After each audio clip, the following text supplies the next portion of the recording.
ఏ office చుట్టూ తిరగకుండా ఈరోజు మనం ఇంట్లో ఉంటూనే ఆన్లైన్లో పీఎఫ్ కేవైసీ ఎలా చేయాలో నేర్చుకుందాం. ఫస్ట్ ఈపీఎఫ్ఓ అని చెప్పి టైప్ చేసి దాంట్లో ఫస్ట్ వచ్చిన ఆప్షన్ ఈపీఎఫ్ఓ పైన క్లిక్ చేద్దాం. సో ఇలా డాష్బోర్డ్ ఓపెన్ అవుతుంది.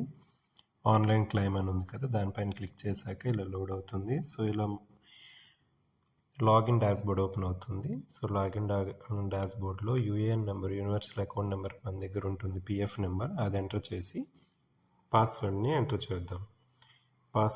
పాస్వర్డ్ ఇలా ఎంటర్ చేశాక లాగిన్ చేసిన వెంటనే మన ఫోన్ నెంబర్కి, రిజిస్టర్డ్ ఫోన్ నెంబర్కి ఓటీపీ వస్తుంది. సో ఒకసారి ఫోన్ చెక్ చేసుకొని ఇక్కడ ఓటీపీని ఎంటర్ చేసి తర్వాత మనం సబ్మిట్ బటన్ పైన క్లిక్ చేసుకుందాం. ఇలా మనం సబ్మిట్ బటన్ పైన క్లిక్ చేశాక మన ఎంప్లాయ్ డాష్బోర్డ్ అనేది ఓపెన్ అవుతుంది. సో ఇక్కడ ఓకే క్లిక్ చేసి, సో మనం కేవైసీ చేయాలనుకుంటున్నాం కాబట్టి మేనేజ్లోకి వెళ్ళి ఇందులో కేవైసీ అనే ఆప్షన్ పైన క్లిక్ చేద్దాం.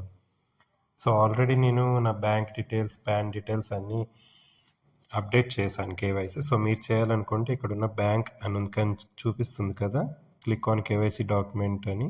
సో దానిపైన నేను బ్యాంక్ బుక్ అనేది కేవైసీ చేయాలనుకుంటున్నాను. సో బ్యాంక్ బుక్ యొక్క నెంబర్ని ఇక్కడ ఎంటర్ చేయాలి. సో అక్కడ రీఎంటర్ చేసి ఆ కింద ఐఎఫ్ఎస్సి కోడ్ ఉంది కదా, దానిపైన కూడా మనం ఐఎఫ్ఎస్సి కోడ్ని కూడా ఎంటర్ చేసుకొని ఇక్కడ బయోమెట్రిక్ ఆథరైజింగ్ పైన క్లిక్ చేసి ఇక్కడ సేవ్ కొడదాం.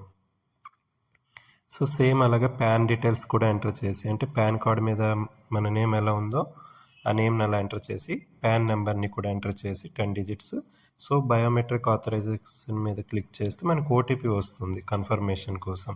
సో ఓటీపీ ఇందులో ఎంటర్ చేశాకనే మనకి కేవైసీ అనేది అవుతుంది.